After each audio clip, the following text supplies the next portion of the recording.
All right, we'll start with some developing news where militants are said to have abducted a medical doctor in Mandera. And as I mentioned, we are joined by Brian Buya to provide some insight. Brian, I think it was this week, we saw the driver of the two Cuban doctors were abducted in Mandera, found guilty for kidnapping and for aiding in a terrorist act. What is the latest news now in regard to this doctor? Thank you, Olive, and that is forming part of the investigation, trying to understand what is the connection between these two incidents. And it was 2 days ago when Mr. Robo Isaac was found guilty of aiding the abduction of Cuban doctors who were taken by the militants on April 12th, 2019, who had come into the country given that partnership between the Kenyan government and the Cuban government. Now, what is happening right now is that a couple of hours ago, information we have puts it at between 7:30 and 8 p.m. last night.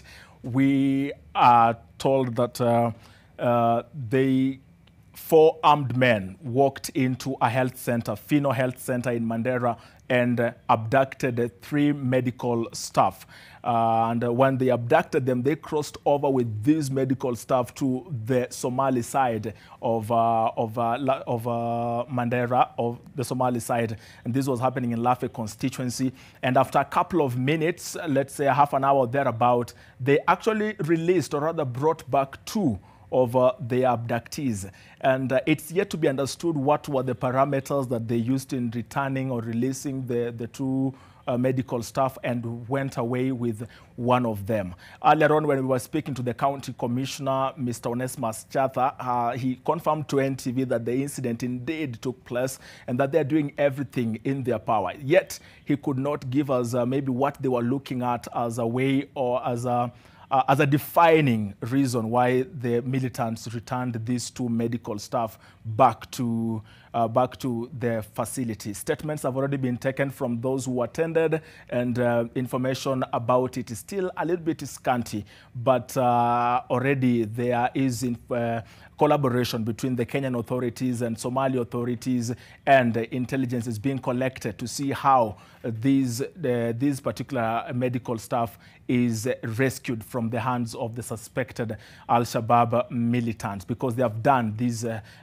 type of abductions before, including when they took a chief earlier on. Has the doctor's identity been revealed? Well, we have some information about the identity of that particular medical doctor, Olive, and we also have some details about the ones who were released, but already, because the family members have not been informed about their ongoings, and for that, we chose not to go public with that information until such a time when the family members are informed of the goings-on in Mandera and that particular place, because again, the information around the abducted medical staff is very wide. It takes a very wide scope. This is a medical doctor who had even been asked at some point to had been transferred, but he chose to stay. There's a lot going on that maybe if we went into, we might compromise the investigation as it goes on. Understood, Brian. And one can only hope the security agencies are on their trail. And of course, I expect, or it would be understandable should the medical fraternity raise some alarm. Teachers already have decamped from the northern area. And these doctors are providing essential services. It would be critical that they are secure.